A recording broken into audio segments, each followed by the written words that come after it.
if the life of the godly men, if you see their life, the reason for their joy and the satisfying life they lived is because they had such a devotion to God. தேவ மனுஷர்களுடைய வாழ்க்கையை நீங்கள் யோசித்து பார்ப்பீர்கள் என்றால் அவர்கள் வாழ்க்கையில் இருந்த அந்த சந்தோஷம், அந்த ஒரு உற்சாகம், அதுக்கான காரணத்தை நீங்கள் பார்ப்பீர்கள் என்றால் அது அவர்களோடு தேவனோடு கொண்டிருந்த அந்த ஒரு பக்தி அதுதான் காரணமாக இருக்கிறது. They also had problems in their life. அவருடைய வாழ்க்கையிலே அவர்களும் பிரச்சனைகளை சந்தித்தார்கள். In fact, they faced more problems than ordinary believers.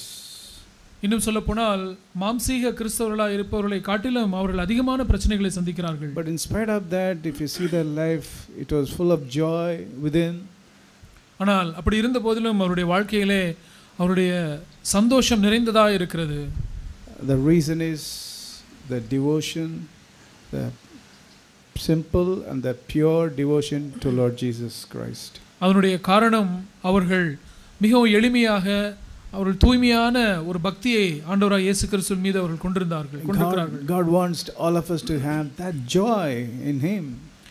நாம் யாவருமே அப்படிப்பட்ட சந்தோஷத்தை கொண்டிருக்க வேண்டும் என்று தேவன் விரும்புகிறார்.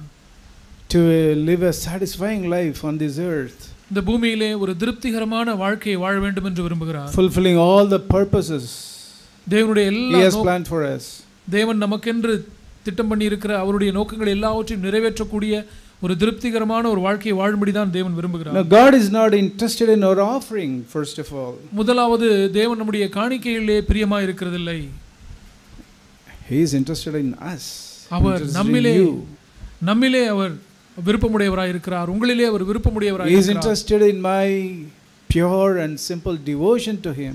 நான் அவர் மீது ஒரு எளிமையும் தூய்மையுமான பக்தி கொண்டிருக்க வேண்டும் என்பதிலே அவர் விருப்பமுடையவராய் இருக்கிறார். You see, when we love a person so much, நாம் ஒரு நபரை அதிகமாய் நேசிக்கும் பொழுது, and it's easy for us to do whatever that person tells us. அந்த நபர் நம்மிடத்திலே சொல்லுகிற என்ன காரியமாக இருந்தாலும் அதை செய்வதற்கு நமக்கு லகுவாய் இருக்கும். When we love the Lord and we have that simple and pure devotion to the Lord, this life will be so easy. Christian life will be so easy. நாம் தேவனிடத்திலே அன்பு கூர்ந்து ஒரு எளிமையும் தூய்மையுமான பக்தி ஆண்டவராகிய இயேசு கிறிஸ்து மேலே வைக்கும் பொழுது அவருடைய கற்பனைகளை கைக்கொள்வது, இந்த வாழ்க்கை வாழ்வது மிகவும் எளிதாக இருக்கும். That is the secret of these godly men. அதுதான் இந்த தேவபக்தியுள்ள மனுஷர்களுடைய வாழ்க்கையினுடைய ரகசியமாக இருக்கிறது. And Satan, he knew that. சாத்தான் அதை அறிந்திருக்கிறான். He knew that if you and I have a simple and pure devotion to the Lord, நீங்களும் நானும் ஆண்டவர் மீது ஒரு எளிமையும் தூய்மையுமான பக்தி கொண்டிருப்போம் என்றால், he knew that all these people will obey him at any cost. அப்படிப்பட்ட ஜனங்கள் இவர்கள் எல்லாரும் ஆண்டவருக்கு எந்த விலைக்கிரயம் செலுத்தியாகிலும் கீழ்ப்படிந்து விடுவார்கள் என்பதை அவன் அறிந்திருக்கிறான். He knew if any cross comes in their way of life, they will bear it, they will carry it. அவருடைய வாழ்க்கையிலே என்ன விதமான சிலுவை வந்தாலும் அதை அவர்கள் சுமந்து விடுவார்கள் என்பதை அவன் அறிந்திருக்கிறான். And that is why he always works in us, so that to works in us to make us go astray from that simple and pure devotion to Lord Jesus Christ. அதை அவன் அறிந்திருக்கிறபடினால்தான் அவன் நாம் ஆண்டவராகிய இயேசு கிறிஸ்துவின் மீது ஒரு தூய்மையும் எளிமையுமான பக்தி கொண்டு விடாதபடிக்கு நம்மை கவன சிதறடித்து நம்மை விலகச் செய்யும்படி அவன் கிரியை செய்து கொண்டே இருக்கிறான். No, Apostle Paul, he understood that. அப்போஸ்தலனாகிய பவுல் அதை அறிந்திருந்தார். And that is why he was telling to the Corinthians. அதனால் தான் அவர் கொரிந்தியர்களுக்கு அவர் அதை சொன்னார்.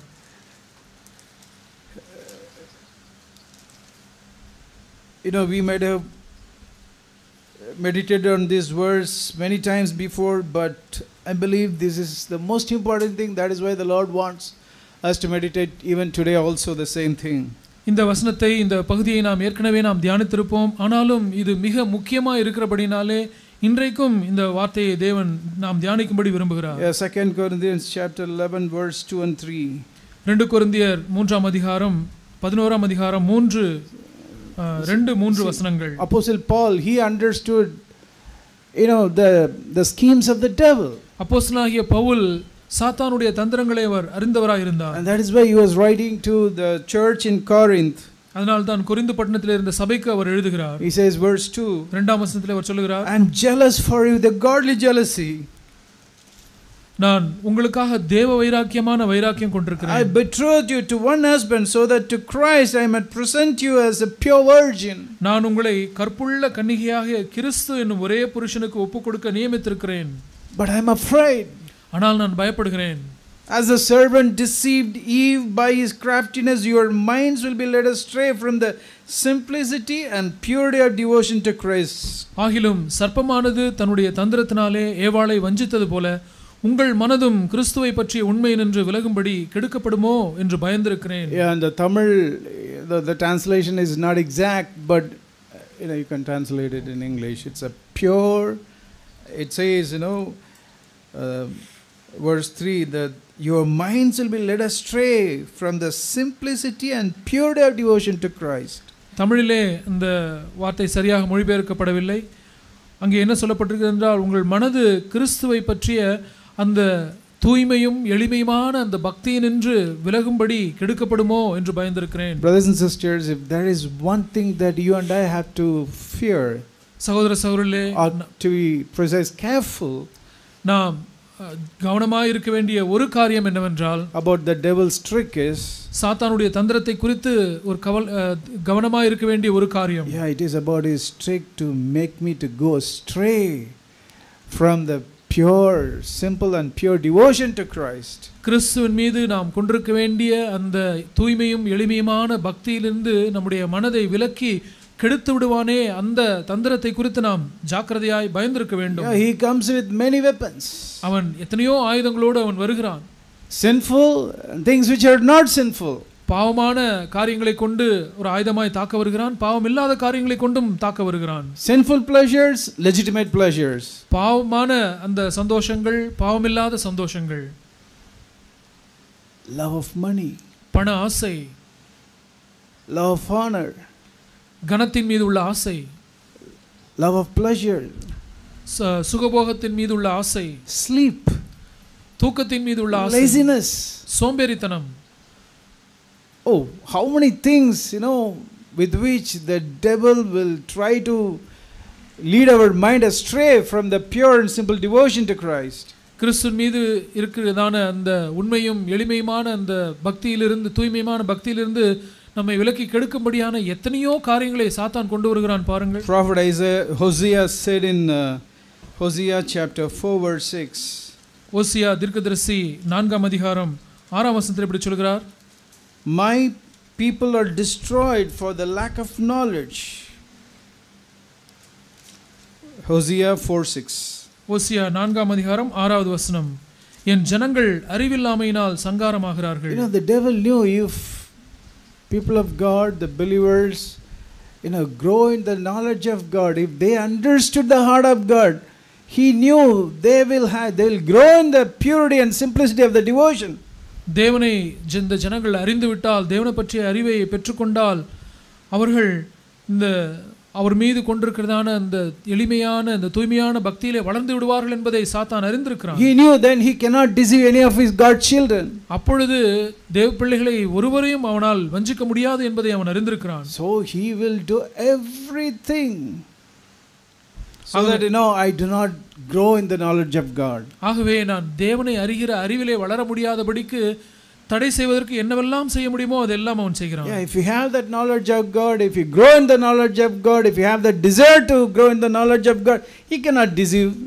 நீங்கள் தேவனை அறிந்திருப்பீர்களானால், தேவனை அறிகிற அறிவிலே வளர்வீர்களானால், தேவனை அறிகிற அறிவு எனக்கு வேண்டும் என்று அந்த தாகம், அந்த வாஞ்சை கொண்டிருப்பீர்களானால், அவன் உங்களை வஞ்சித்து விட முடியாது. Apostle Peter, he wrote very clearly in 2 Peter. அப்போஸ்தலனாகிய பேதுரு தன்னுடைய இரண்டாவது நிருபத்திலே மிக தெளிவாக இப்படி எழுதுகிறார். He understood the importance of growing the knowledge of God. தேவனை அறிகிற அறிவிலே வளருவதை குறித்ததான அந்த முக்கியத்துவத்தை குறித்து அவர் எழுதுகிறார். Yeah, growing in the true knowledge of him. அவரை அறிகிற அந்த மெய்யான அறிவிலே வளரும்படி. He says in verse 3, 3ஆம் வசனம், His divine power has granted to us everything pertaining to life and godliness through the true knowledge of him who has called us by his own glory and excellence. தம்முடைய மகிமையினாலும் காருண்யத்தினாலும் நம்மை அழைத்தவரை அறிகிற அறிவினாலே ஜீவனுக்கும் தேவபக்திக்கும் வேண்டிய யாவற்றையும் அவருடைய திவ்ய வல்லமையானது நமக்கு தந்தருளி இருக்கிறது. Yeah, the devil knew if I could make people to lead us, if I could lead the people astray from the simplicity and purity of devotion, he knew that the children of God can be easily deceived. பிசாசு ஒரு காரியத்தை மிக நன்றாய் அறிந்திருக்கிறான். அவருடைய பிள்ளைகளை நான் அவர் மீது அவர்கள் கொண்டிருக்கிறதான அந்த எளிமையும் தூய்மையுமான பக்தியிலிருந்து அவர்களை விலக்கி கெடுத்து விட்டால் அவர்களை நான் வெகு சுலபமாக வஞ்சித்து விடலாம் என்பதை அவன் அறிந்திருக்கிறான். He can make them to believe another Jesus. வேறொரு இயேசுவை அவர்கள் நம்பும்படி அவன் எளிதாக செய்து விட முடியும். He will make them to believe another gospel. வேறொரு சுவிசேஷத்தை நம்ப செய்து விட முடியும். He will make them to be filled with another spirit. வேறொரு ஆவியினாலே நிரப்பப்பட்டிருக்கபடி செய்து விட முடியும். That is a fear Paul had. பவுலுக்கு இருந்த பயம் அதுதான். And that is what he said in in 2 Corinthians 11 after verse 2 and 3 verse 4 he says 2 கொரிந்தியர் 11ஆம் அதிகாரம் 2ஆம் வசனத்துக்கு பிறகு 3ஆம் வசனத்திலே அவர் அதனால தான் இப்படி சொல்லுகிறார்.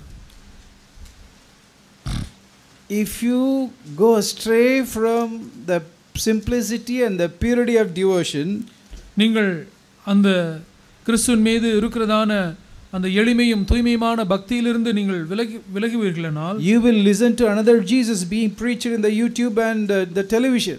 யூடியூபிலும் டிவியிலும் பிரசங்கிக்கப்படுகிறதான வேறொரு சுவிசேஷத்தை நீங்கள் நம்புவீர்கள். Another Jesus who can only make you rich but cannot make you holy. உங்களை பரிசுத்தத்துக்கு நேராக நடத்தாத ஆனால் உங்களை ஐஸ்வர்யவனாக மாற்றக்கூடிய வேறொரு இயேசுவை நீங்கள் பின்பற்றுவீர்கள். A Jesus who will not say anything about the way of the cross. சிலுவையின் வழியை குறித்து எதையுமே உங்களுக்கு சொல்லி தராத ஒரு இயேசுவை நீங்கள் பின்பற்றுவீர்கள். The true Jesus said, if anyone wants to follow me, let him deny himself, take up the cross and follow me. ஆனால் உண்மையான இயேசு என்ன சொல்வார் தெரியுமா? ஒருவன் என்னை பின்பற்றி வர விரும்பினால் அவன் தன்னைத்தான் வெறுத்து தன் சிலுவை எடுத்துக்கொண்டு என்னை பின்பற்றி வர கடவன் என்று சொல்லுவார். Because that is the way which leads to life. ஏனென்றால் அதுதான் ஜீவனுக்கு நேராய் நடத்துகிற வழி. But there is another Jesus. ஆனால் வேறொரு இயேசு இருக்கிறார். Who can make only rich. He can give you only money. அந்த இயேசு உங்களை ஐஸ்வர்யவனாக்கி உங்களுக்கு பணத்தை மாத்திரமே கொடுக்கக்கூடிய இயேசு. But the end of the road there is only destruction. ஆனால் அந்த வழியிலே செல்லும் பொழுது அதனுடைய முடிவு அது அழிவாய் இருக்கும். You will believe in another gospel which is not the gospel of Jesus Christ. இயேசு கிறிஸ்துவினுடைய சுவிசேஷம் அல்லாத வேறொரு சுவிசேஷத்தை நீங்கள் விசுவாசிப்பீர்கள். And you will believe in you will be filled in another spirit. நீங்கள் வேறொரு ஆவியினாலே நிரப்பப்பட்டிருப்பீர்கள். Brothers and sisters, this is what is happening around happening in Christendom. சகோதர சகோதரிகளே, கிறிஸ்தவத்திலே அதை சுற்றிலும் இப்படிப்பட்ட காரியங்கள் தான் நடந்து கொண்டிருக்கிறது. If you and I want to be protected till the end of our life from all such deceptions, இப்படிப்பட்ட எல்லா வஞ்சனைகளிலிருந்தும் நீங்களும் நானும் நாம் தப்ப வேண்டும் என்றால் we need to have this simple and pure devotion to the Lord always. எப்பொழுதுமே ஆண்டவர் மீது நமக்கு ஒரு எளிமையும் தூய்மையுமான பக்தி இருக்க வேண்டும். Satan attacks only our mind. பிசாசு நம்முடைய சிந்தையை தான் அவன் தாக்குகிறான். That's what Paul said. அதுதான் பவுல் சொல்கிறார். That your minds will be led astray from the simplicity and purity of devotion to Christ. உங்கள் மனது கிறிஸ்துவை பற்றிய அந்த தூய்மையான எளிமையான பக்தியினின்று விலகும்படி கெடுக்கப்படுமோ என்று பயந்திருக்கிறேன். We all have lot of work. நம்ம எல்லாருக்குமே அதிகமான responsibilities. வேலை இருக்கிறது, பொறுப்புகள் இருக்கிறது. Yeah, we have to go to work. நாம் வேலைக்கு செல்ல வேண்டும். And sisters, you have to take care of the children or take care of things at home. சகோதரிகள் பிள்ளைகளை கவனித்துக் கொள்ள வேண்டும் அல்லது வீட்டில் உள்ள வேலைகளை கவனித்துக் கொள்ள வேண்டும். We all have daily routines. நம்ம எல்லாருக்குமே ஒரு அந்தந்த நாளுக்குரிய ஒரு வழக்கம் இருக்கிறது. But ஆனால் after all the responsibility has been fulfilled in that day, அந்த நாளிலே அந்த நாளுக்குரிய எல்லா பொறுப்புகளும் நிறைவேற்றப்பட்டு முடிந்தவுடன் everything is done, எல்லாமே செய்து முடிக்கப்பட்டாயிற்று. and you come and sit on your chair. வந்து உங்களுடைய நாற்காலியிலே சேர்லே அமருகிறீர்கள். Now you are all by yourself. இப்பொழுது நீங்கள் தனியாக இருக்கிறீர்கள். Brothers and sisters, சகோதர சகோதரிகளே, ask yourself honestly, what is the first thought that comes to you into your mind at that நேர்மையாக time? உங்களை இந்த கேள்வியை கேட்டுக்கொள்ளுங்கள். அப்படி நீங்கள் இளைப்பாறும்படி நீ வந்திருக்கும் பொழுது முதலாவது உங்கள் சிந்தைக்குள்ளாக மனதுக்குள்ளாக வருகிற காரியம் என்ன? I tell you, the devil put every other thought into your minds, but that you will not have devotion to Christ. நான் உங்களுக்கு சொல்லட்டும், கிறிஸ்துவின் மீது ஒரு பக்தியா இருக்க வேண்டும் என்கிறது அந்த தவிர மற்ற எல்லா காரியங்களையும் உங்கள் சிந்தைக்கு கொண்டு He வருவான். will put everything into your mind. எல்லா காரியங்களும் உங்களுடைய மனதிலே அவன் கொண்டு வந்து He போடுவான். will give you a fear about the future. எதிர்காலத்தை குறித்த பயத்தை கொண்டு வருவான். He will make you to see the problem big. அந்த பிரச்சனையை பெரிதாக அவன் நீங்கள் பார்க்கும்படி செய்வான். He will not allow you to see Jesus big. இயேசுவை பெரிதானவராக நீங்கள் பார்க்கும்படி அவன் உங்களை அனுமதிக்க மாட்டான். That is how he, in our mind, he makes us to go astray. அவிதமாகத்தான் நம்முடைய மனதிலே நாம் அவரை விட்டு விலகும்படி அவன் செய்து விடுவான். That is how he deceived Eve. அவிதமாகத்தான் அவன் ஏவாளை வஞ்சித்தான். That's what Paul feared. அதை குறித்தான் பவுல் அங்கே I am afraid that as the serpent deceived Eve by his craftiness. சர்ப்பமானது தன்னுடைய தந்திரத்தினாலே ஏவாளை வஞ்சித்தான். அதை குறித்து நான் பயந்திருக்கிறேன். I believe when God created Adam and Eve, both of them probably had a good relationship with God. தேவன் ஆதாமையும் ஏவாளையும் சிருஷ்டித்த அந்த நாளிலே அந்த காலத்திலே அவர்கள் தேவனோடு ஒரு நல்ல உறவை கொண்டிருந்தார்கள் என்று தான் நான் விசுவாசிக்கிறேன். It says in the Genesis, during the cool of the day, the Lord will have come to them, and probably they had a wonderful fellowship. ஆதியாகமத்தில் நாம் வாசிக்கிறோம், பகலின் குளிர்ச்சியான வேளையிலே தேவன் தோட்டத்திலே உலாவினார். அந்த சமயத்திலே அவர்கள் தேவனோடு ஒரு நல்ல உறவு கொண்டிருந்திருப்பார்கள். God visited them, they sought God, and they had a wonderful fellowship. தேவன் அவர்களை சந்தித்தார், அவர்கள் தேவனை தேடினார்கள், அவர்கள் தேவனோடு ஒரு நல்ல ஒரு ஐக்கியத்தை அவர்கள் கொண்டிருந்திருப்பார்கள். They had a simple and pure devotion to the Lord initially. ஆரம்ப நாட்களிலே அவர்கள் தேவன் மீது ஒரு தூய்மையும் எளிமையான பக்தியை கொண்டிருந்தார்கள். But one thing was slightly probably it's hitting their mind. ஆனால் ஏதோ ஒரு காரியம் கொஞ்சமாக சின்னதாக அவர்கள் மனதை அப்படியே தாக்க ஆரம்பித்தது. And they were unhappy about the one commandment the Lord gave her. ஆண்டவர் அவர்களுக்கு கொடுத்த அந்த ஒரு கட்டளை குறித்து சற்று ஒரு திருப்தியற்றவர்களாய் இருந்தார்கள். Eve was not very happy about that one commandment Lord gave. ஆண்டவர் கொடுத்த அந்த ஒரு கட்டளையை குறித்து ஏவாளுக்கு அவ்வளவு விருப்பம் இல்லாதிருந்தது. I believe Eve did not fall into that sin suddenly. நான் விசுவாசிக்கிறது என்னவென்றால் ஏவாள் அந்த பாவத்திலே திடீரென்று விழுந்து விடவில்லை. We all know by our own experience. நாம் யாவரும் நம்முடைய சொந்த அனுபவத்திலிருந்தே இதை நாம் அறிந்திருக்கிறோமே. The fall usually is not sudden. நாம் விழுகிற வீழ்ச்சியானது அது வழக்கமாக திடீரென்று ஏற்படுகிறது இல்லை. It was going in our mind.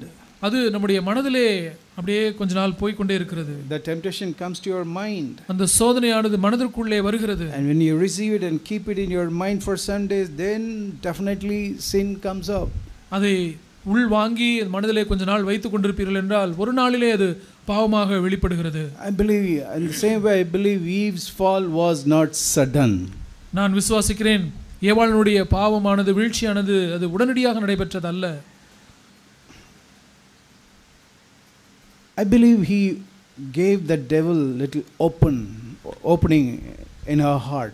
ஏவாள் தன்னுடைய இருதயத்திலே பிசாசானவனுக்கு ஒரு சிறியதான ஒரு திறப்பை திறந்து கொடுத்தாள். So in the Garden of Eden, I believe Eve would have walked through all the trees. அந்த ஏதேன் தோட்டத்திலே ஏவாள் அப்படியே நடந்து உலவிக் கொண்டிருக்கும் பொழுது அந்த மரங்களை எல்லாம் சுற்றி வந்திருந்திருப்பாள். And she would have come to that tree in the middle. அங்கே நடுவுல இருக்கிறதான middle of the garden. தோட்டத்தினுடைய அந்த நடுவில் இருக்கிறதான அந்த விருட்சத்திற்கு வந்திருப்பாள். The tree of knowledge of good and evil. நன்மை தீமை அறியத்தக்க விருட்சத்தை அங்கே அவள் வந்திருப்பாள். Maybe when she had such a close relationship with the Lord, she would not have time to look into that. அந்த நாட்களிலே தேவனோடு ஒரு நெருக்கமான உறவு கொண்டிருந்த பொழுது அந்த மரத்திற்கு பக்கத்துல போகிறதுக்கு நேரம் இருந்திருக்காது அவளுக்கு. But slowly a discontentment came. ஆனால் கொஞ்சம் கொஞ்சமாக ஒரு அதிருப்தி உண்டானது. And she would have gone near that tree. அந்த மரத்துக்கு நேரா பக்கத்திலே சென்றிருந்திருப்பாள். Would have seen that fruit of the tree. அந்த மரத்தினுடைய கனியை பார்த்திருப்பாள். In her heart he would have said, wow, it looks so beautiful. தன்னுடைய இதயத்திலே சொல்லிருப்பாள், இந்த கனி நன்றாக இருக்கிறதே. And with such a longing in her heart, she would have looked at that fruit. When will I have a chance to eat this fruit? இந்த பழத்தை சாப்பிடுவதற்கு எப்பொழுது எனக்கு வாய்ப்பு கிடைக்கும் என்று இதயத்திலே யோசித்திருந்திருப்பாள். God was watching it. தேவன் அதை பார்த்து கொண்டிருந்தார். Probably devil would have also watched that. பிசாசும் அதை பார்த்திருந்திருப்பான். She would have thought nobody is seeing her. யாருமே என்னை இப்பொழுது பார்க்கவில்லை என்று அவள் நினைத்திருந்தாள். But in her heart there was a slow, a longing was developing towards that forbidden fruit. அந்த விலக்கப்பட்ட கனியின் மீது தன்னுடைய இதயத்திலே கொஞ்சம் கொஞ்சமாக ஒரு விருப்பம் அவளுக்குள்ளே வளர்ந்தது. Slowly, that initial devotion towards God was slowly being replaced by the longing for that forbidden fruit. தேவன் மீது கொண்டிருந்ததான அந்த தூய்மையான அந்த எளிமையான அந்த பக்தி கொஞ்சம் கொஞ்சமாக விலகி அந்த கனியின் மேல் இருக்கிறதான அந்த ஆசை வளர ஆரம்பித்தது. And the discontentment was slowly growing. அந்த அதிருப்தியானது கொஞ்சம் கொஞ்சமாக வளர ஆரம்பித்தது. The devil at the right time, put in her mind. பிசாசானவன் சரியான நேரத்திலே வந்து அவளுடைய மனதிலே ஒன்றை விதைக்க வந்தான். Would have made her to see that fruit. அந்த கனியை பார்க்கும்படியான ஒரு சிந்தையை அவனுடைய மனதிலே போட்டான். See how beautiful it looks. எவ்வளவு அழகா இருக்கிறது பார். Yeah, the devil also put the same thing in our mind. பிசாசும் நம்முடைய மனதிலும் அப்படித்தான் செய்கிறான். God's word says that we cannot love money. தேவனுடைய வார்த்தை என்ன சொல்கிறது? நீங்கள் பணத்தை நேசிக்க கூடாது என்று சொல்கிறது. God's word says that you have to 1 Timothy 6, 9 and 10, you have to flee from the love of money. 1 தீமோத்தேயு 6, 9, 10, 11 சொல்லப்பட்டிருக்கிறது, நீங்கள் பண ஆசைக்கு விலகி ஓட வேண்டும் என்று சொல்லி இருக்கிறது. To have that desire to become rich, that's forbidden. ஐஸ்வர்யவானாக வேண்டும் என்று அந்த விரும்புகிற விருப்பமானது அது தடை செய்யப்பட்டிருக்கிறது. The devil shall see the opportunity there. ஆனால் பிசாசு காண்பிக்கிறான், அந்த வாய்ப்பை பார் எப்படி இருக்கிறது. See the opportunity to become rich. இங்கே ஒரு ஐஸ்வர்யவானாக மாறக்கூடிய ஒரு சந்தர்ப்பம் அங்கே இருக்கிறது. See the opportunity to enjoy life, enjoy the pleasures. இந்த வாழ்க்கையினுடைய இந்த இன்பங்களை அனுபவிக்க கூடியதான சந்தர்ப்பம் எல்லாம் அங்கே இருக்கிறது பார். That is how he showed Eve the attractiveness of that forbidden food. அப்படித்தான் பிசாசானவன் ஏவாளினிடத்திலே அந்த கனியினுடைய அந்த விரும்பப்படத்தக்க அந்த தன்மையை காட்டினான். Slowly it started hitting Eve's mind.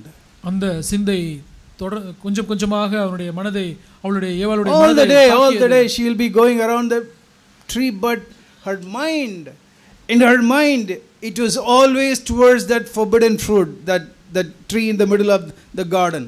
நாள் முழுவதும் அவள் தோட்டத்தை சுற்றி வந்து கொண்டிருந்த பொழுது ஆனாலும் அவளுடைய மனது அந்த தோட்டத்தின் நடுவில் இருக்கிறதான அந்த மரத்தின் மீது அந்த கனியின் மீது அப்படியே ஈர்க்கப்பட்டு கொண்டே இருந்தது. With the yearning in her heart, when shall I get it, when shall I get it? எப்பொழுது நான் இதை எனக்கு கிடைக்கும், எப்பொழுது இது எனக்கு கிடைக்கும் என்கிறதான ஒரு வாஞ்சை. At the right time the devil came and asked her. சரியான நேரத்திலே பிசாசன் வந்து அவளிடத்திலே ஒரு கேள்வி கேட்டான். In her mind, Eve, why you are always looking at that tree? அவளுடைய மனதிலே கேட்பான், ஏவாளே ஏன் இந்த எப்பொழுதுமே இந்த மரத்தை பார்த்து கொண்டே இருக்கிறாய்? I could see water coming out of your tongue when you see that fruit. நீ அந்த கனியை பார்க்கும் பொழுது உன்னுடைய நாக்கிலே எச்சில் ஊறுகிறதை நான் பார்க்கிறேன். And then he put a cunning question. இங்கே ஒரு மோசமான ஒரு கேள்வியை அவன் இங்கே கேட்கிறான், தந்திரமான கேள்வியை அவன் கேட்கிறான். Chapter 3, Genesis chapter 3. ஆதியாகமம் 3ஆம் அதிகாரம் verse 1. 1ஆம் வசனம். The middle part. நடுப்பகுதியிலே. He said to the woman, indeed has God said you shall not eat from any tree of the garden? அவன் ஸ்திரீயை நோக்கி சர்ப்பம் ஸ்திரீயை நோக்கி, நீங்கள் தோட்டத்தில் உள்ள சகல விருட்சங்களின் கனியையும் புசிக்க வேண்டாம் என்று தேவன் சொன்னது உண்டோ? See, it was the time when Eve was not guarding her mind. ஏவாள் தன்னுடைய மனதை காத்துக்கொள்ளாதிருந்த நேரம் அந்த நேரம். He put such a question in the unguarded mind of Eve. ஏவாள் தன்னை காத்து கொண்டிருக்காத அந்த நேரத்திலே, மனதை காத்துக்கொண்ட அந்த நேரத்திலே அவன் பிசாசு வந்து கேட்கிறான். Already there was discontentment. ஏற்கனவே மனதிலே ஒரு அதிருப்தி இருக்கிறது. There was frustration also. I could see this fruit, but I am not able to eat this fruit. இந்த கனியை நான் பார்க்க முடிகிறது, ஆனால் இதை சாப்பிட முடியவில்லையே என்கிற ஏக்கம், தவிப்பு, ஒரு அதிருப்தி இருக்கிறது. And she said, அவள் சொன்னாள், yeah, the Lord told us, from the fruit of the trees of the garden we may eat, but from the fruit of the tree which is in the middle of the garden, now God said you shall not eat from it. He said we should not even touch it, or you will die. நாங்கள் தோட்டத்தில் உள்ள விருட்சங்களின் கனிகளை புசிக்கலாம், ஆனாலும் தோட்டத்தின் நடுவில் இருக்கிற விருட்சத்தின் கனியை குறித்து தேவன் நீங்கள் சாகாதபடிக்கு அதை புசிக்கவும் அதை தொடவும் வேண்டாம் என்று சொன்னார் என்றால் அதை சாப்பிட்டால் நாங்கள் மரித்து விடுவோம் என்று சொன்னார் என்று சொன்னாள். You know, it was coming out of a frustrated heart, a discontent heart. ஒரு திருப்தியற்ற ஒரு இருதயத்திலிருந்து வருகிற வார்த்தைகள் இவைகள். You know, God said, you know, the day we eat it we will die. நாம் அதை புசிக்கிற நாளிலே நாங்கள் சாவோம் என்று ஆண்டவர் சொன்னார். And the devil at the right time, he put the right lie into the mind of Eve. He said, no, you will not die if you eat it. பிசாசானவன் சரியான நேரத்திலே அந்த சரியான வார்த்தையை ஏவலுடைய மனதிலே போட்டு, நீங்கள் இல்லை, நீ சாவதில்லை என்று அவன் சொன்னான். You will not die. நீ சாவதில்லை. Yeah, that is why we have to be alert. This is the lesson for us, that we have to be always guarded regarding our mind. இது நமக்கு ஒரு எச்சரிப்பாக இருக்கிறது, நமக்கு ஒரு பாடமாக இருக்கிறது. நாம் நம்முடைய மனதை எப்பொழுதுமே காத்து கொண்டிருக்க வேண்டும் என்பதற்கு ஒரு பாடமாக இருக்கிறது. We need to be alert always to such lies of the devil, brothers and sisters. சகோதர சகோதரிகளே, இப்படிப்பட்ட பிசாசுடைய பொய்களுக்கு நாம் எப்பொழுதுமே விழிப்புள்ளவர்களாக இருக்க வேண்டும். And because he went, you know, he went away from, slowly in her heart, away from the purity, simplicity and purity of devotion, she accepted that lie. ஏவாள் தேவன் மீது கொண்டிருந்த அந்த தூய்மையும் எளிமையான பக்தியை விட்டு அவள் சென்றபடினாலே பிசாசானவன் சொன்ன அந்த பொய்யை அவள் அப்படியே ஏற்றுக்கொண்டாள். Even in our lives, நம்முடைய வாழ்க்கையிலும் கூட அப்படித்தான்.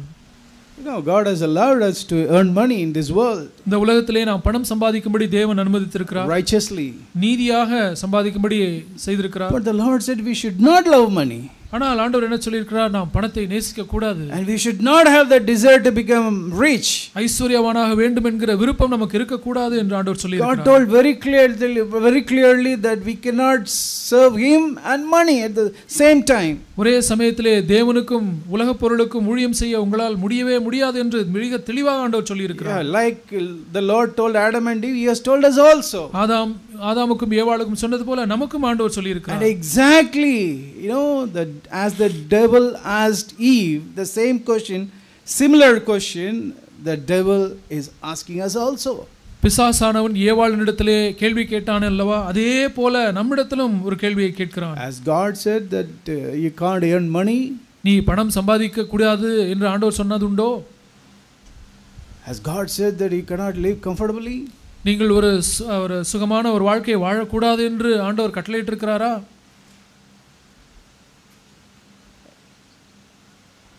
The devil will put such questions. அப்படிப்பட்ட கேள்வியை பிசாசானவன் கொண்டு வருவான். You can say, no, we can earn a lot in this world. நாம் சொல்லுகிறோம், நாம் இந்த உலகத்திலே அதிகமாய் சம்பாதிக்கலாம். But God's word said that I can't love money. ஆனால் தேவனுடைய வார்த்தை சொல்லுகிறது நான் பணத்தை நேசிக்க கூடாது. We tell the devil, no, the desire to become rich, that's wrong.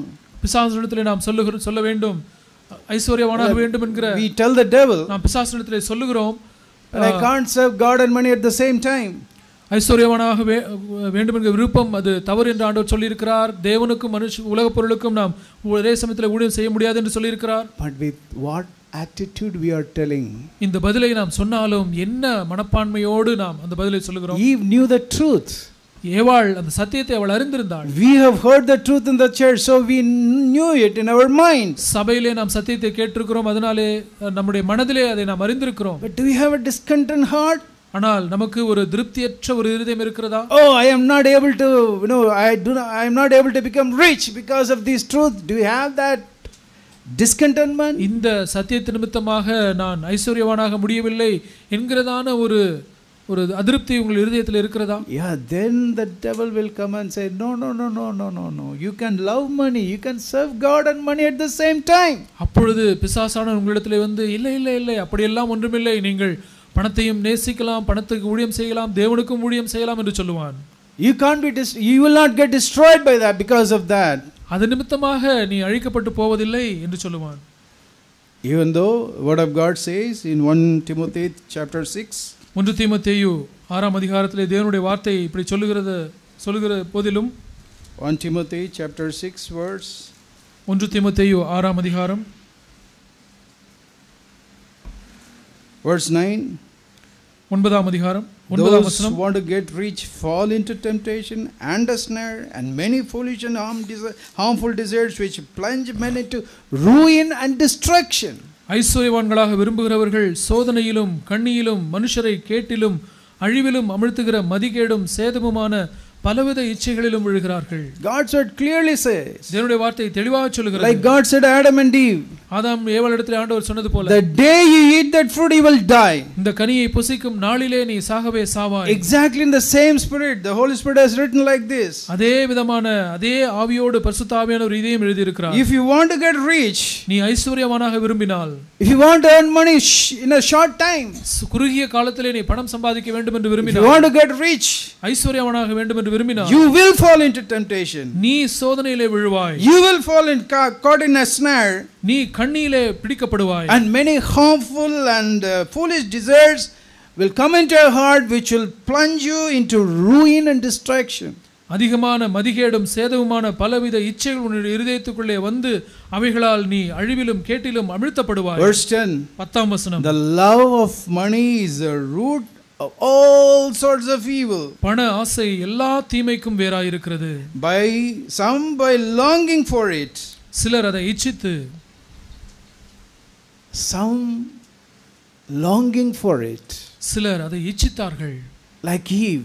ஏவாள் இச்சித்தது போல, she longed for that fruit, forbidden fruit. அந்த விலக்கப்பட்ட அந்த கனியை அவள் அப்படியே இச்சித்தாள். They wandered away from faith. அவர்கள் விசுவாசத்தை விட்டு விலகி போனார்கள். They wandered away from the purity and simplicity of devotion to Christ. கிறிஸ்துவின் மீது உள்ள அந்த தூய்மையும் எளிமையுமான அந்த பக்தியிலிருந்து வழுவி போனார்கள். It doesn't stop there, my brother and sister.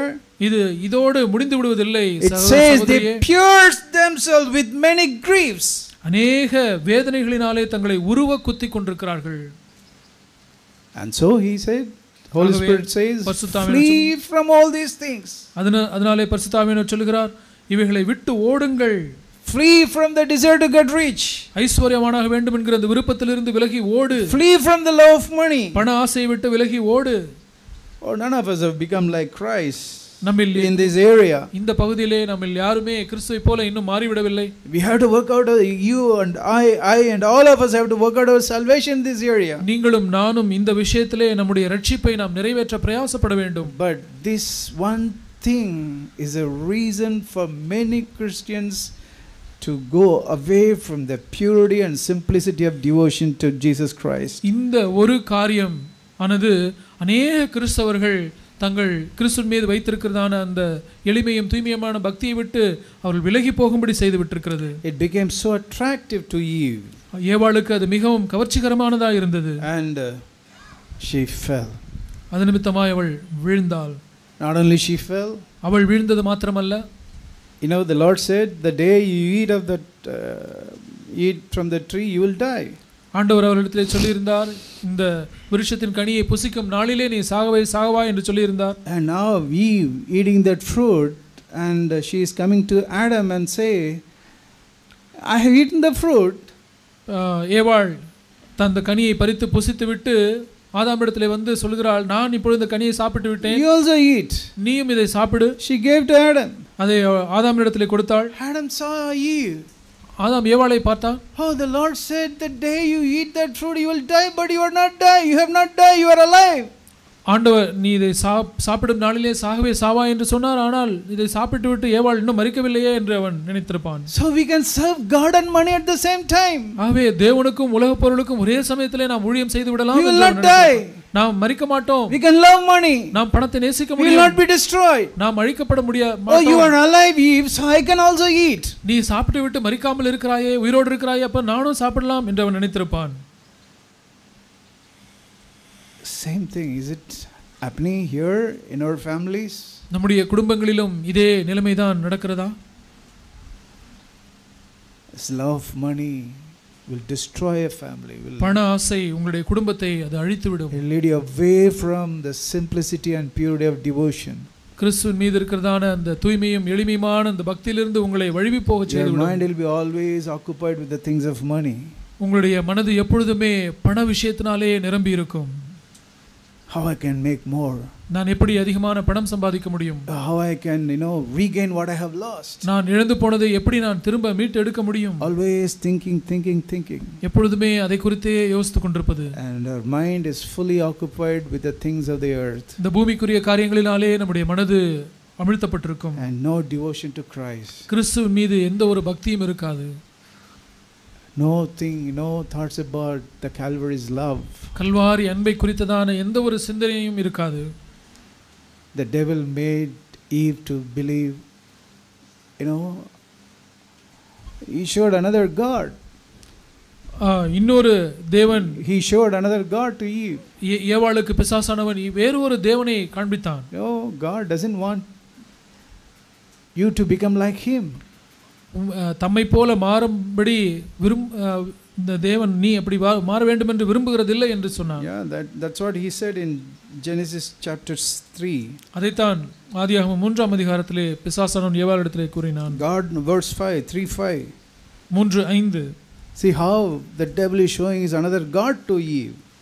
ஏவாளிடத்திலே வேறொரு தேவனை எப்படி பிசாசு காண்பித்தான் பாருங்கள். Exactly, that's what is happening today also. இன்றைக்கும் அதே தான் நடந்து கொண்டிருக்கிறது. He is showing another Jesus to many people. अनेक ஜனங்களிடத்திலே வேறொரு இயேசுவை பிசாசு காண்பித்துக் கொண்டிருக்கிறார். I hope none of our brothers and sisters will fall into that trap.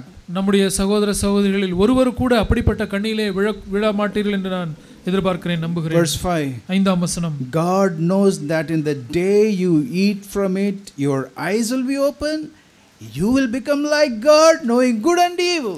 நீங்கள் இதை புசிக்கும் நாளிலே உங்கள் கண்கள் திறக்கப்படும் என்றும் நன்மை தீமை அறிந்து தேவர்களைப் போல் இருப்பீர்கள் என்றும் தேவன் அறிவார் என்றது. God doesn't want you to become like him.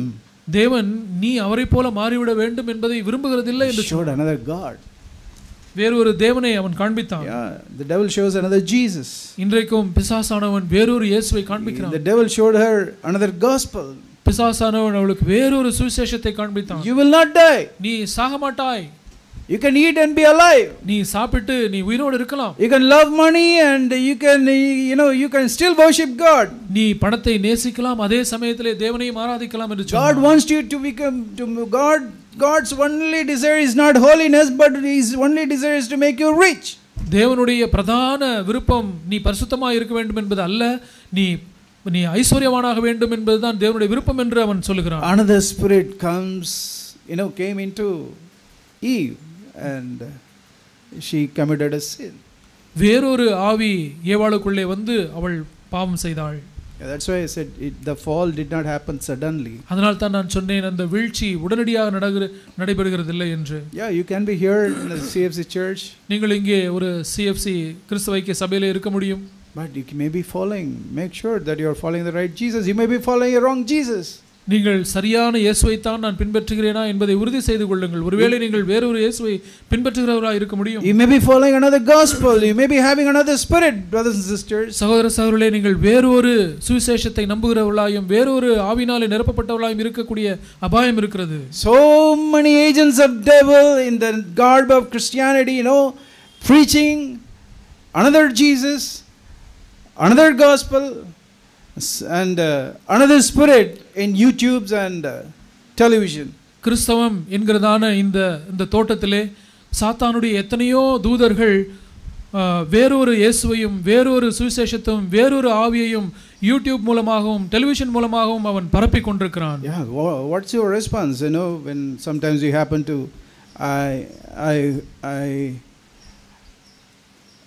I know some of you are watching it. நீங்கள் கூட அப்படி பார்க்கலாம். நீங்கள் ஒரு சிலர் அப்படிப்பட்ட நிகழ்ச்சிகளை யூடியூப் டிவி காரியங்களை பார்க்கிறீர்கள் என்று நான் say I want to get some encouragement from such preachers. அப்படிப்பட்ட பிரசங்கிகளிடத்திலிருந்து எனக்கு சற்று உற்சாகம் தேவைப்படுகிறது என்று நீங்கள் சொல்கிறீர்கள். You want to get encouragement from a money loving preacher? பணத்தை நேசிக்கக்கூடிய ஒரு பிரசங்கியிடமிருந்து நீங்கள் உற்சாகத்தை எதிர்பார்க்கிறீர்களா? From such Babylonian preachers? அப்படிப்பட்ட பாபிலோனிய பிரசங்கியார்களிடமிருந்து. It's our duty to warn you, my dear brothers and sisters. கருமையான சகோதர சகோதரிகளே, இதை குறித்து உங்களை எச்சரிப்பது என்னுடைய கடமையாக இருக்கிறது. So that your mind will not be led astray from the simplicity and purity of devotion. கிறிஸ்துவின் மீது இருக்கிறதான அந்த தூய்மையும் எளிமையான பக்தியிலிருந்து நீங்கள் கெடுக்கப்படக்கூடாது என்று எச்சரிக்க வேண்டிய. The spirit will influence you. அந்த ஆவியானது உங்களை ஆட்கொண்டு உங்களை நடத்திவிடும். You will also get interested in getting more money.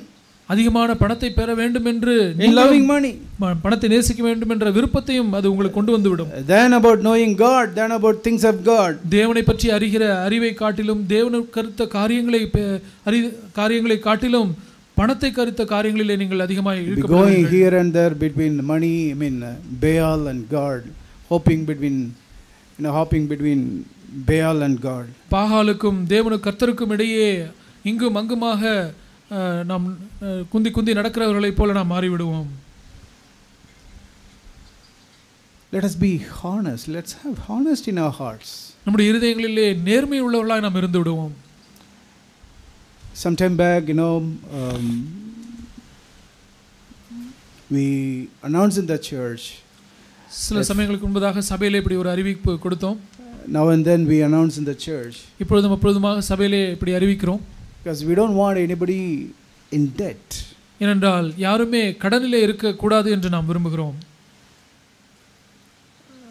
We announce that if anyone in the church, if any brother or sister has borrowed more than 1,000 rupees from another brother or sister in the church, சபையில் இருக்கிறதான சகோதரனோ ஒரு சகோதரியோ வேறு ஒரு சபையில் இருக்கிறதான வேறு ஒரு சகோதரனிடத்திலோ சகோதரியிடத்திலோ 1000 ரூபாய்க்கு மேலாக பணம் பெற்றிருந்தால், and if you have not returned it in a month or two, ஓரிரு மாதங்களிலே அதை நீங்கள் இன்னும் திருப்பி செலுத்தாமல் இருப்பீர்களானால், we announce in the church that you have to please inform the elders. அதை குறித்து தயவு செய்து மூத்த சகோதரரிடத்திலே அதை தெரிவியுங்கள் என்று நாம் சபையிலே அறிவிக்கிறோம். Yeah, we often tell that in the church. சபையிலே நாம் அடிக்கடி அதை நாம் சொல்லுகிறோம். Because we don't want people to exploit, generous people in the church. சபையிலே உதார குணமுள்ளவர்களாய் இருக்கிறவர்களை தங்களுக்கு சாதகமாக ஜனங்கள் பயன்படுத்திக் கொள்ள கூடாது என்று நாங்கள் நினைக்கிறோம். We want no one to be, in debt. யாருமே கடனிலே இருக்க கூடாது என்று நாங்கள் விரும்புகிறோம். Yeah, sometimes there may be emergencies. We can, get help from the church, brothers. சில சமயங்களிலே நமக்கு ஏதோ ஒரு அவசர தேவை இருக்கலாம். அது நிமித்தமாக சபையில் இருக்கிற ஏதோ ஒரு சகோதரத்திலே நாம் அப்படி கைமாற்றாக நாம் பெற்றுக்கொள்ளலாம். If it is less than 1,000 rupees and it's okay, and you give it back immediately as quickly as possible, that's fine. ஒரு 1000 ரூபாய்க்கு குறைவான ஒரு தொகையை நீங்கள் அப்படி அவசர தேவை நிமித்தமாக பெற்றுக்கொண்டு எவ்வளவு சீக்கிரம் முடியுமோ அவ்வளவு சீக்கிரம் திருப்பி செலுத்தி விடலாம். But you have borrowed more than 1,000 rupees. ஆனால் 1000 ரூபாய்க்கு மேலாக நீங்கள் கடன் வாங்கியிருப்பீர்களானால், and if you have not taken any initiative to give it back, அதை திருப்பி செலுத்தும்படியான எந்த ஒரு முயற்சியும் நீங்கள் எடுக்காதிருப்பீர்களானால், please inform the elders. தயவு செய்து அதை குறித்து மூத்த சகோதரத்திலே தெரிவியுங்கள். We don't want the devil come into the church through any way. எந்த வழியிலும் பிசாசானவன் சபைக்குள்ளாக வந்துவிடக் கூடாது என்று நாங்கள் விரும்புகிறோம். Be honest. நேர்மை உள்ளவர்களாக இருங்கள். Some time back when we announced such a thing, சில சமயங்களிலே இப்படி சபையிலே நாம் இப்படி காரியத்தை அறிவிக்கும் there was one brother who has given money to another brother. ஒரு சகோதரன் இன்னொரு சகோதரனுக்கு இப்படி பணத்தை கொடுத்திருந்தார். And when we announced it, நாம் இதை குறித்து அறிவித்த பொழுது, it's very sad to hear such things. இப்படிப்பட்ட காரியத்தை கேட்கிறது மிகவும் துக்கமாக இருக்கிறது. The brother who borrowed the money, பணத்தை வாங்கின அந்த சகோதரன், he went and told that brother who gave the money to him, அந்த பணத்தை கொடுத்த அந்த சகோதரத்திலே போய் இப்படி சொன்னார், please don't inform the elders. தயவு செய்து மூத்த சகோதரத்திலெல்லாம் இதை குறித்து சொல்லாதீர்கள். I'll give back the money. நான் பணத்தை கொடுத்து விடுவேன். But he did not give back money in the time he has promised. ஆனால் அவர் வாக்கு பண்ணின அந்த நேரத்திற்குள்ளாக அந்த பணத்தை திருப்பி செலுத்தவில்லை. I don't remember exactly, but I think the second announcement came. அது எப்பொழுது என்று எனக்கு சரியாக ஞாபகம் இல்லை. ஆனால் அதை குறித்து இரண்டாவது அறிவிப்பு வந்த பொழுது, and even till then I think the one who borrowed the money has not given.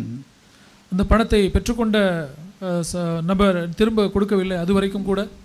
But the one who gave the money, he got convicted. ஆனால் பணத்தை கொடுத்த நபர் அவர் உணர்வடைந்தார். And he came forward and informed the elders. அவர் முன்வந்து மூத்த சகோதரத்திலே அதை குறித்து அறிவித்தார். The one who borrowed the money, ஆனால் பணத்தை பெற்றுக்கொண்டவர், கடன் வாங்கினவர், he told that brother, அந்த சகோதரத்திலே இப்படி சொன்னார், don't tell the elders. சகோதரத்திலே மூத்த சகோதரத்தை சொல்லாதீர்கள். He said, I'm not feeling guilty about it. அதை குறித்து எனக்கு எந்த ஒரு குற்ற உணர்வும் இல்லை என்று சொன்னார். I was literally shocked. நான் இதை கேட்டு அதிர்ச்சி அடைந்தேன். Is there any honesty in that? அதிலே ஏதாவது நேர்மை இருக்கிறதா? Why is it happening? ஏன் இப்படிப்பட்ட காரியம் நடக்கிறது? The mind has been led astray from the simplicity and purity of devotion to Christ. அவருடைய மனது கிறிஸ்துவின் மீது இருக்கிறதான அந்த எளிமையும் தூய்மையான பக்தியிலிருந்து விலக்கி கெடுக்கப்பட்டிருக்கிறது. They have left the first love. அவர்கள் அந்த ஆதி அன்பை விட்டு விட்டார்கள். Yeah, it's very sad. அது மிகவும் துக்ககரமாக இருக்கிறது. We don't want such thing to happen. அப்படிப்பட்ட சபையிலே இப்படிப்பட்ட காரியம் நடக்க கூடாது என்று விரும்புகிறோம். Paul spoke about the enemies of Christ, enemies of the cross of Christ. கிறிஸ்துவின் சிலுவைக்கு பகைஞரை குறித்து பவுல் பேசுகிறார். Because he knew these are the enemies who takes away the devotion, the pure and simple devotion to Christ. இப்படிப்பட்ட பகைஞர் தான் கிறிஸ்துவின் மீது உள்ள அந்த எளிமையும் தூய்மையான பக்தியிலிருந்து கெடுக்கிறார்கள். I don't have time to to go through all those things, but please take time to read it. Meditate on those things. எனக்கு காண்பிக்கிறதுக்கு நேரம் இப்பொழுது இல்லை. தயவு செய்து இந்த காரியங்கள் எல்லாம் நீங்கள் வாசித்து தியானியுங்கள். We read in Philippians chapter 3. பிலிப்பியர் 3ஆம் அதிகாரம். Philippians chapter 3. பிலிப்பியர் 3ஆம் அதிகாரம்.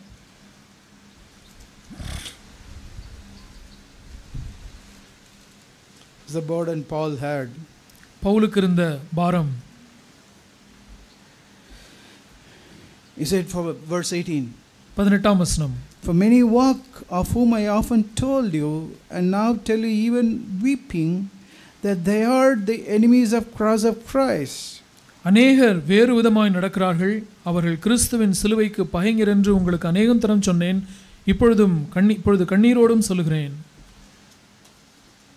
Why he is weeping tears? ஏன் இப்பொழுது கண்ணீர் விடுகிறார் Pavul?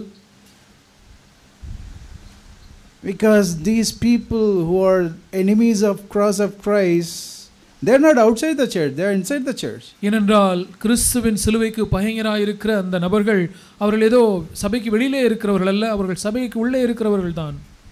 Paul saw their end. Pavul அவருடைய முடிவை கண்டார். Verse 19. 19வது வசனம். He said their end is destruction. அவருடைய முடிவு அழிவு. Their God is their appetite. அவருடைய தேவன் வயிறு. Their God is money. அவருடைய தேவன் பணம். Their God is pleasure. அவருடைய தேவன் சுகபோகம். Pleasure, they love pleasures. அவர்கள் இன்பங்களை விரும்புகிறார்கள். Lover of pleasures. இன்பங்களை சந்தோஷத்தை அவர்கள் lovers of money. பணத்தை நேசிக்கிறவர்களாய் இருக்கிறார்கள். Lovers of self. சுயத்தை நேசிக்கிறவர்களாய் இருக்கிறார்கள்.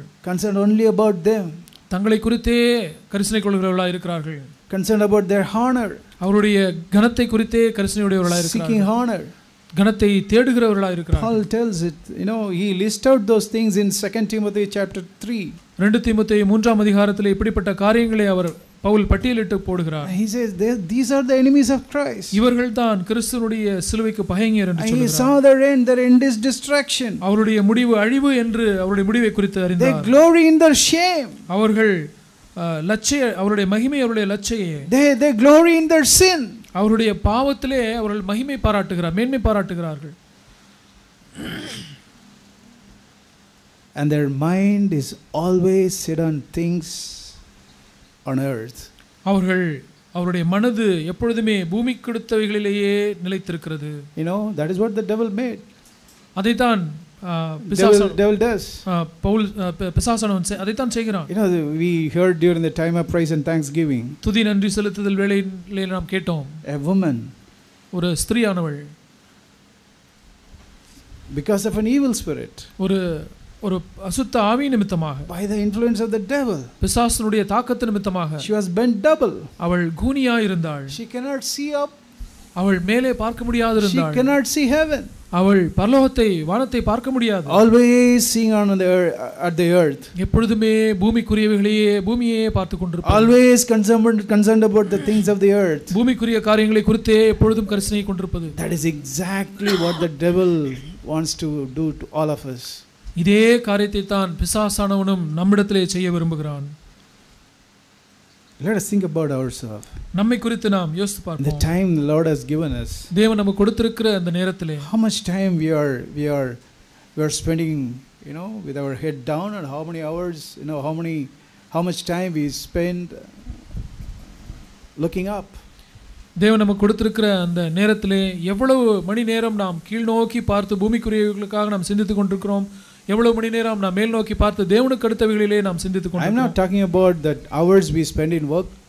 நாம் வேலையிலே எவ்வளவு நேரம் செலவிடுகிறோம் என்பதை குறித்து நான் சொல்லவில்லை. We can work within that hours, and we can still we can look up to God. அந்த நேரத்திலே நாம் பூமிக்குரிய காரியங்களுக்காக நாம் வேலை செய்யலாம், அதே சமயத்திலே நாம் தேவனையும் நோக்கி பார்க்க முடியும். But if you love money, ஆனால் நீங்கள் பணத்தை நேசிப்பீர்களானால் you cannot look up.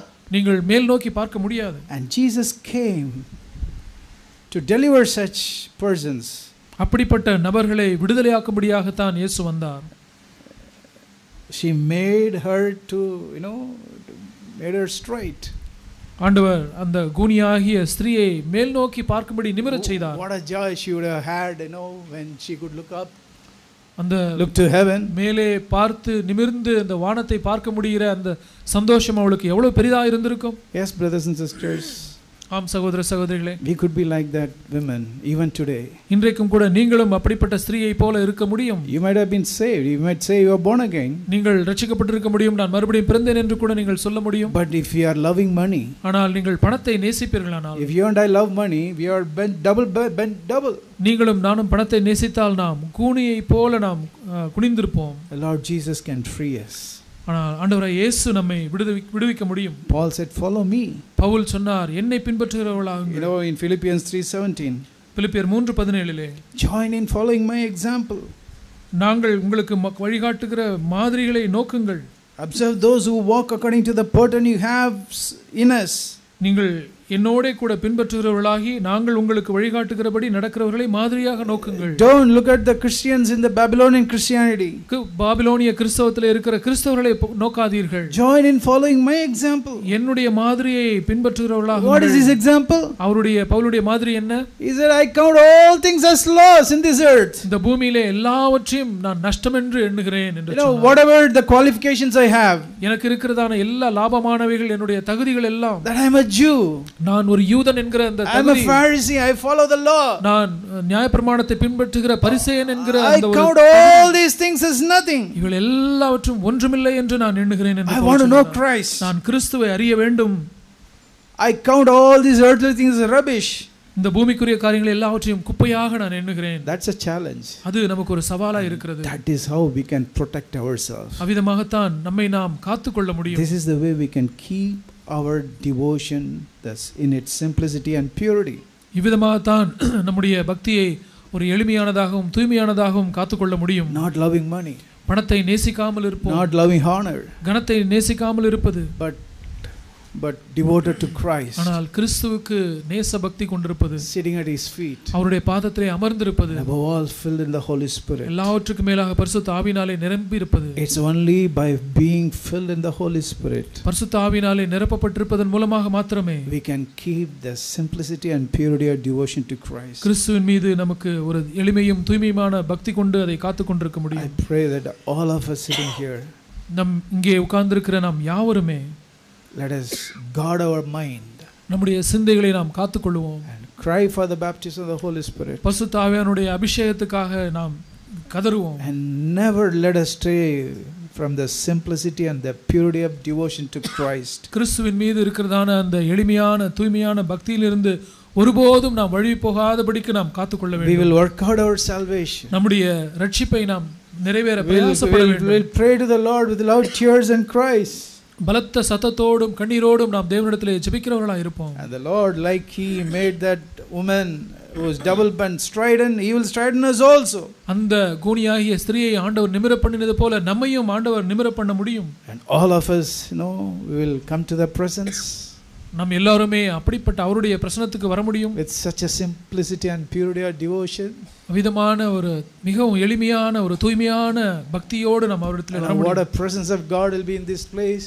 அப்படி இருந்தால் இந்த இடத்திலே தேவனுடைய பிரசன்னம் எவ்வளவு அபரிமிதமாக இருக்கும். How God will be delighted to be among us. நம்ம மத்தியிலே இருப்பதற்கு தேவன் எவ்வளவாய் பிரியமுடையவராய் இருப்பார். And how we can be a blessing to others. நாம் எவ்வளவாய் மற்றவர்களுக்கு ஆசீர்வாதமாய் இருக்க முடியும். May the Lord make our church like that. நம்முடைய சபையை தேவன் அவிதமான சபையாய் மாற்றுவாராக. Each and every one. நம்மில் ஒவ்வொருவரும், everyone who is born again, மறுபடியும் பிறந்த ஒவ்வொரு நபரும், everyone will have that purity and simplicity of devotion to Christ. அப்படிப்பட்ட ஒவ்வொருவரும் கிறிஸ்துவுக்கு ஒரு தூய்மையும் எளிமையான பக்தி கொண்டிருக்க வேண்டும். May the Lord help us. தேவன் நமக்கு உதவி செய்வாராக.